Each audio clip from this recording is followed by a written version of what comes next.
آج اگر ان گستاخوں کو سزا نہیں دی جاتی اور عاشقوں پر ظلم روا رکھا جاتا ہے ہند کی سرزمین پہ، تو پھر یاد رکھے مودی، انہیں ایک نئی تحریک آزادی کا سامنا کرنا پڑے گا۔ انشاءاللہ بھارت سے ایک نیا پاکستان بنے گا۔ بھارت کے مسلمان باقی سب کچھ برداشت کر رہے ہیں ظلم، مگر اپنے سامنے اپنے رسول صلی اللہ علیہ وسلم کی توہین برداشت نہیں کر سکتے، اور اس کے لیے انہیں علیحدہ زمین چاہیے، اس کے لیے انہیں علیحدہ دیش چاہیے۔ اس اور ہند کی سرزمین میں ایک دوسرا پاکستان انشاءاللہ ہمارے وجود میں آئے گا۔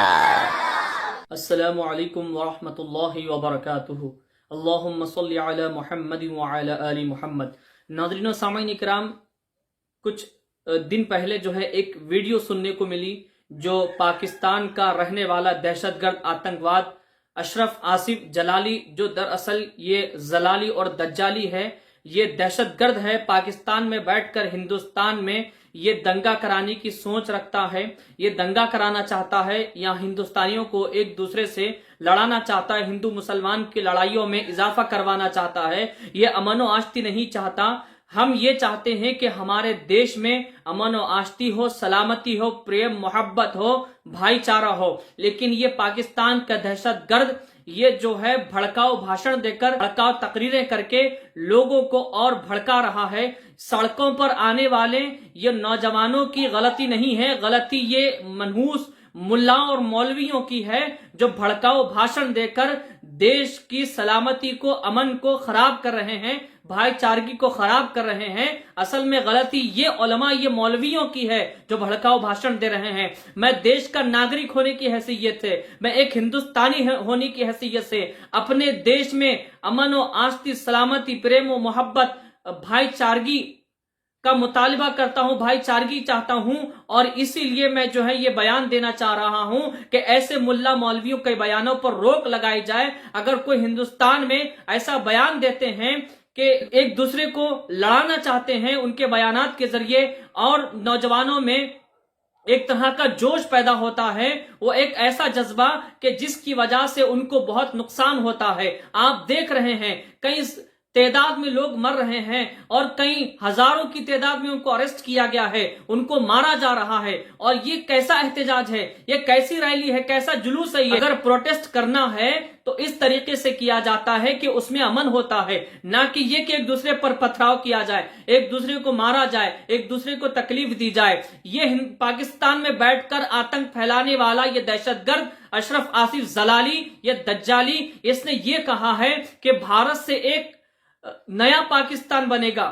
یہ کیسا بھڑکاؤ بھاشن ہے؟ ہمارا ہندوستان ہمارا بھارت دیش، بھارت تھا، بھارت ہے، بھارت رہے گا، یہاں کوئی اور ملک نہیں بنے گا، یہاں کوئی اور دیش نہیں بنے گا۔ اور اس کے بعد اس نے یہ کہا ہند کی سرزمین میں ایک دوسرا پاکستان معرض وجود میں آئے گا، اس نے یہ کہا۔ اور یہ دوسرا یہ کہ علیحدہ ہمیں جو ہے حضور پاک صلی اللہ علیہ وآلہ وسلم کا دفاع کرنے کے لیے، ہمیں جو ہے حضور پاک صلی اللہ علیہ وآلہ وسلم کے گستاخوں کا رد کرنے کے لیے اس نے کہا کہ علیحدہ دیش ملک کی ضرورت ہے۔ نہیں، بالکل غلط ہے۔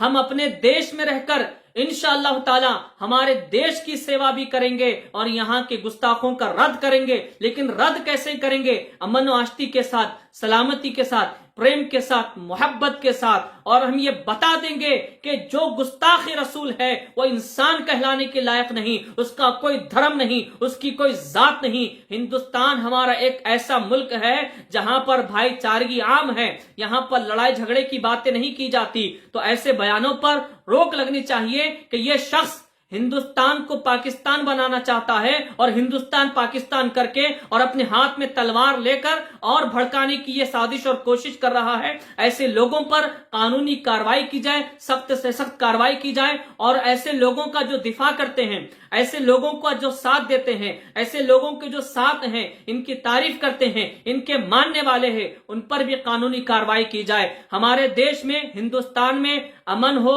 آشتی ہو، سلامتی ہو، پریم ہو، محبت ہو، بھائی چارگی ہو، یہ ہونا ضروری ہے۔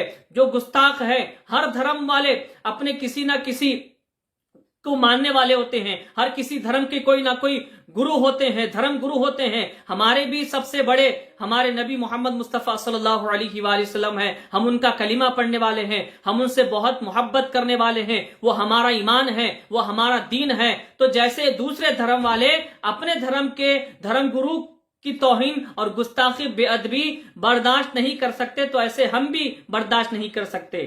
ہمارے دھرم کے ہمارے جو مذہب ہیں، ہمارے اسلام کے جو سب سے بڑے ہمارے نبی جس کا ہم کلمہ پڑھتے ہیں، جس سے ہم سب سے زیادہ محبت کرتے ہیں، ان کی توہین اور گستاخی بھی ہم برداشت نہیں کر سکتے. ہم پروٹیسٹ کریں گے، ہم جلوس بھی نکالیں گے، ہم احتجاج بھی کریں گے، لیکن اس طریقے سے نہیں کہ کسی کو نقصان پہنچے. ہم مانگ کریں گے کہ ایسے لوگوں کو سزا ملنی چاہیے، ایسے لوگوں کو جو ہے دوسری مرتبہ زبان کھلنے کا موقع نہیں دینا چاہیے. تو ایسی جو ریلیاں، ایسے جو جلوس نکل رہے ہیں، تو ایسا اس پر بھی روک لگانی چاہیے کہ پتھراؤ اس میں نہیں ہونا چاہیے، اور کسی ایک دوسرے کو نقصان نہیں ہونا چاہیے. اور دوسرے ملک والوں کی جو آتنکواد ہیں، دہشت گرد ہیں، جیسے اشرف زلالی جیسے لوگ، ان لوگوں کے بیانات سننے سے ان کے بیانوں پر روک لگائی جائے، ان پر پابندی عائد کی جائے، اور ان کو بین کیا جائے، ان کے ماننے والوں کو بین کیا جائے. ہم اللہ تبارک و تعالیٰ کی بارگاہ میں دعا کرتے ہیں کہ اللہ تبارک و تعالیٰ ہم سب کو عمل کی توفیق عطا فرمائے. اللہ تعالیٰ سارے ملک میں امن و آشتی کو عام فرما دے. آمین ثم آمین بجاہ النبی سید المرسلین طہ و یاسین.